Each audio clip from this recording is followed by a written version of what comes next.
Olá a todos, então nós estamos aqui nos vendo mais uma vez, eu sou a Débora, vocês já me conhecem, professora da disciplina de Diversidade e Evolução de Plantas, junto com a professora Fungi, e a gente hoje então vai ter uma aula final retomando tudo que a gente viu aqui durante essas semanas. Vocês tiveram 9 tópicos de conteúdo, aqui vocês têm os 4 primeiros, né, falamos aí da origem da diversidade das plantas, começando pelas algas vermelhas, pelas algas verdes, falamos das briófitas, das pteridófitas, falamos um pouquinho de anatomia e de fisiologia de plantas, falamos das gimnospermas, das angiospermas. A gente insistiu várias vezes com vocês, lembrando que alguns nomes estão escritos entre aspas. Então, lembrem sempre que esses nomes, entre aspas, são usados porque esses nomes, então, não estão ligados a uma categoria taxonômica, né? São nomes didáticos que a gente sempre usa de uma forma mais geral, mas não são grupos monofiléticos. Então, vamos dar uma passadinha em tudo que a gente viu. Essa árvore da vida dos eucariontes, vocês viram durante todas as semanas, né? A gente tentou sempre fazer uma abordagem evolutiva, falando dos caracteres e dos grupos aí, caminhando na história evolutiva das plantas, e o tempo todo a gente ficou focado, então, aqui nas Archaeplastidae, ou nas plantas verdadeiras. Olhando esse nosso cladograma, esse nosso pedacinho de um jeito um pouquinho mais limpo, nós já aprendemos que as plantas, né, dentro desse novo grupo, desse novo conceito que define planta, a característica que une todos esses organismos é a origem do cloroplasto por endossimbiose primária. Então, essa é uma das características mais importantes aqui na base desse grande grupo, aqui na base desse clado. Todos os organismos aqui, então, apresentam essa característica. Dentro das plantas, nós vimos que Glaucóphyta e Rhodophyta são organismos que não têm a cor aparentemente verde, né? Apesar de ter clorofila A, como todas as plantas, elas são vermelhas, porque apresentam pigmentos com essa coloração, como estão aí indicado. Caminhando um pouco, então, no nosso cladograma, as plantas verdes, elas compartilham algumas características, entre elas a presença de clorofila B, além da clorofila A, amido como substância de reserva, a parede celular caracteristicamente formada por microfibrilas de celulose e os tilacoides organizados em grana, o que não era verdadeiro antes. No caso das estreptófitas, né, o grupo que engloba as carófita, as briófitas, as pteridófitas e as espermatófitas, gímeno e anjo, esse grupo começa, nesse momento da evolução, começam a aparecer uma série de características que foram muito importantes para a conquista do ambiente terrestre, como a gente viu aí durante todo o tempo. Então, a origem de alguns flavonoides, né, metabólitos secundários bem importantes na proteção contra a radiação ultravioleta. Aparece aqui, então, a alternância de geração como uma característica bem importante que a gente viu já numa aula em bastante detalhe. A oogamia e a comunicação entre células aí através dos plasmodesmos.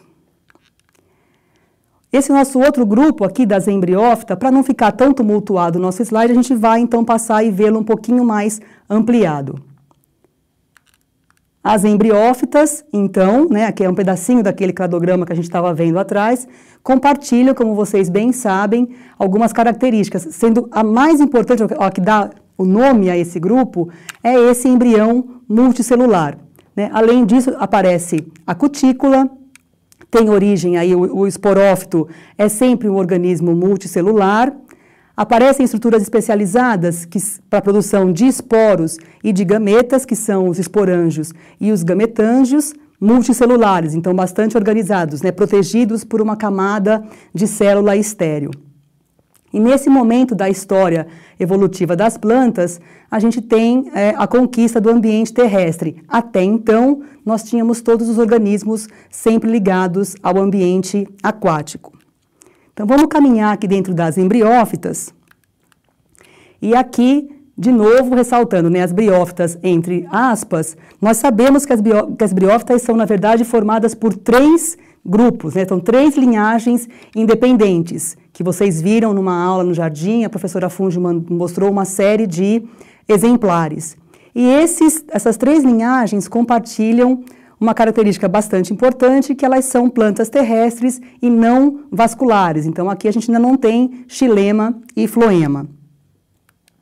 Já dentro das traqueófitas, né, um dos grupos das traqueófitas são as pteridófitas, que também estão aqui entre aspas, porque tem pelo menos 2 linhagens aí de origem independente. Vocês viram também alguns exemplares ao vivo, né? A professora Funge mostrou vários deles. E o que é mais interessante aqui dentro das traqueófitas, compartilhado por essas 2 linhagens, são plantas, então, agora, que apresentam sistema vascular, então elas são vascularizadas, daí o nome traqueófitas, mas essas 2 linhagens não apresentam semente, o que vai diferenciar das nossas próximas linhagens, sendo uma delas as gimnospermas, que também estão aqui, está evidente nessa figura, são 4 linhagens independentes, mas formam, junto com as angiospermas, as espermatófitas, ou as plantas com semente. No caso das gimnospermas, são plantas terrestres, como a gente já vem falando, vasculares, né, dentro das traqueófitas, com sementes, mas com sementes nuas, né, o que dá o nome ao grupo. Não há formação de fruto, por exemplo, aqui, o que já é bastante importante nas angiospermas.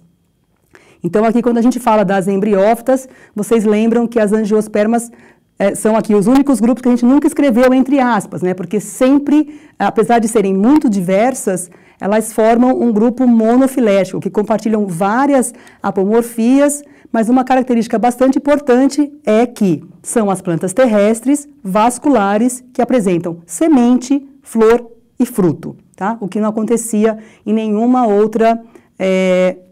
outro grupo do que a gente viu aqui para trás. Então, além desse aspecto evolutivo, né, da classificação dos grupos, a gente também teve aqui na nossa disciplina pelo menos um tópico que tratou da anatomia e da morfologia externa, principalmente das espermatófitas e ainda um pouquinho mais profundamente das angiospermas. Então, nós falamos das características dos caules, das raízes e das folhas, tanto das características de anatomia, como vocês têm uma figura que vocês têm lá na apostila, no texto, falamos um pouco sobre crescimento secundário e crescimento primário, tanto de caule quanto de raiz, e também vimos vários tipos de raiz, de caule e de folha, das angiospermas, né? E num outro tópico, o que a gente também tratou é um pouco dos aspectos fisiológicos dessas plantas, né, das plantas vasculares, principalmente essas com flor e fruto, né, das angiospermas. Então, nós vimos nesse tópico um pouco sobre hormônios vegetais, sobre nutrição vegetal, falamos um pouco dos movimentos das plantas e principalmente do transporte de água e dos produtos de fotossíntese. Né, são tópicos muito importantes aí dentro da botânica.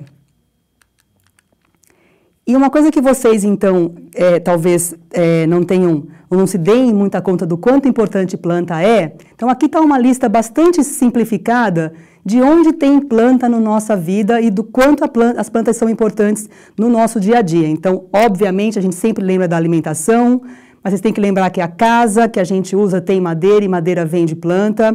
Uma série de utensílios domésticos são feitos de planta e desde a história da evolução do homem, isso sempre teve uma relação bastante importante. Vários objetos que a gente usa de artesanato são feitos de produtos de planta. As nossas roupas, quando feitas não de fibras sintéticas, são provenientes de fibras vegetais. Material de higiene que a gente usa normalmente. E hoje em dia se fala muito de biocombustível, né? E as plantas, então, aí são usadas para isso também. Então, agora, só para finalizar, a gente vai ver uma série de produtos para tentar entender onde estão esses usos das plantas.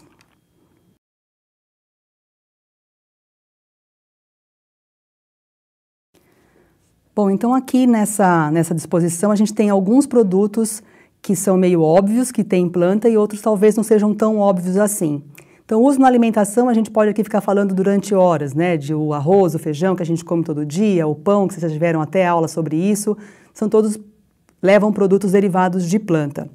E, então, algumas das coisas que a gente usa no dia a dia, por exemplo, produtos de higiene, que muitas vezes a gente não associa, que tem plantas, né? A base para se fazer sabonete ou mesmo sabão para lavar louça são óleos extraídos de sementes de plantas. Então, né? Para fazer shampoo é a mesma coisa, né? Essas hastes que a gente usa para limpar o ouvido, para beber muito, na ponta dela você tem algodão. Algodão nada mais são do que tricomas que crescem na testa da semente de uma espécie, né, da espécie do algodão. Nas pastas de dente, a gente tem vários produtos derivados aí de plantas. Então, além do mentol, por exemplo, que a gente também tem nas balas, nos chicletes, são produtos que não necessariamente hoje em dia sejam extraídos de plantas, mas já foram descobertos em plantas e hoje a gente é capaz de sintetizar em laboratório.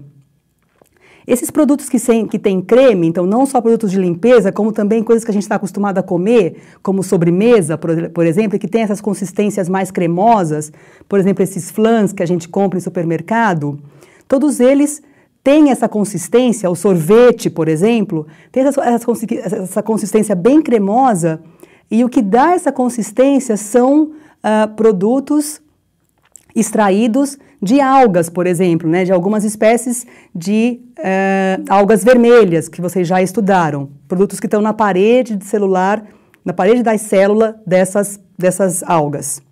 Né, a gente também está muito acostumado a consumir, está virando cada vez mais comum, né, consumir algas in natura. Né, não só os povos orientais, mas a gente aqui no Ocidente tem criado esse hábito, desenvolvido esse hábito cada vez mais, né, de comer algas de uma maneira direta, então, não mais os seus subprodutos. Todo mundo que gosta de beber algumas bebidas um pouco mais alcoólicas, né, já às vezes gostam com colarinho, sem colarinho, né, então aquela parte da espuma, ela é dada, ela é possível, porque também é acrescido na cerveja, né? Além de você ter derivados de cevada, por exemplo, que está aí a planta de novo, você tem aqui derivados desses produtos de algas que eu acabei de falar, que mantém, né, que dá aquela espuma e mantém a espuma no copo. Aquilo são os espessantes e são substâncias extraídas das algas. Um outro uso de planta muito comum é como medicamento, né? Hoje em dia está cada vez mais comum se falar nos fitoterápicos. Você tem casas que só vendem produtos naturais, né? Produtos que são extraídos de plantas. Um produto muito comum, né? Todo mundo é acostumado a tomar os derivados de ácido acetil salicílico, né? A história desse princípio ativo é muito interessante, né? Isso foi descoberto em planta lá no século XIX. O que foi descoberto na planta é uma substância chamada ácido salicílico, não tem só numa espécie, tem em várias espécies, e com o estudo farmacológico se descobriu que, acrescentando um novo radical a essa substância, transformando então em ácido acetil salicílico, se evitava uma série de efeitos colaterais e talvez o produto mais disseminado aí contra dor, né? Contra dor de uma maneira geral, contra febre, alguma coisa assim. Então, a Bayer patenteou essa descoberta, essa substância, lá no século XIX já. Eles fazem uso disso há muito tempo. Quem gosta de encerar a casa, por exemplo, compra essas ceras não cera líquida, que é mais fácil, mas a cera de carnaúba para passar em móvel, para passar no chão. A cera de carnaúba, ela é, como o próprio nome diz, né, extraída da carnaúba, né? As ceras dessa espécie ficam por cima da cutícula, que já aprenderam o que é a cutícula, né? A camada mais externa da cutícula.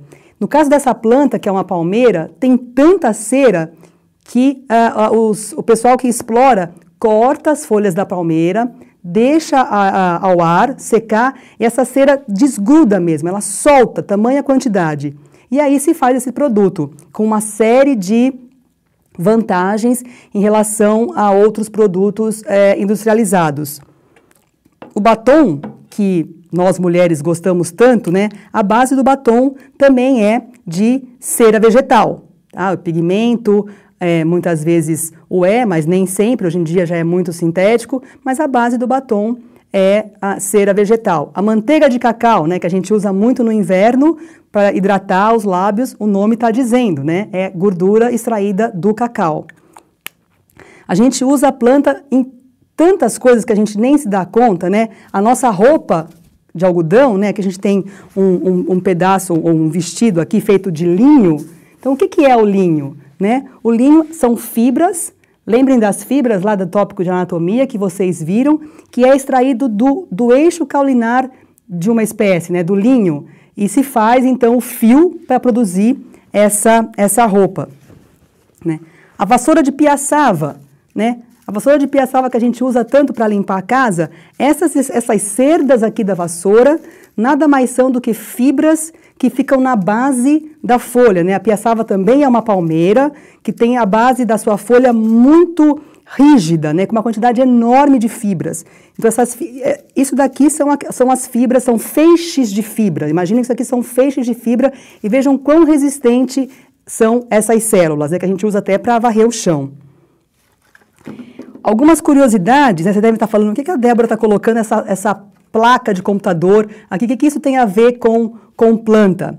Né? Então, derivados o produto que se usa para colar esses chips, para montar essas placas, também são produzidos e feitos à base de celulose, que a gente sabe de onde vem, então, a celulose. A gente já aprendeu isso e já ouviu falar disso a semana inteira.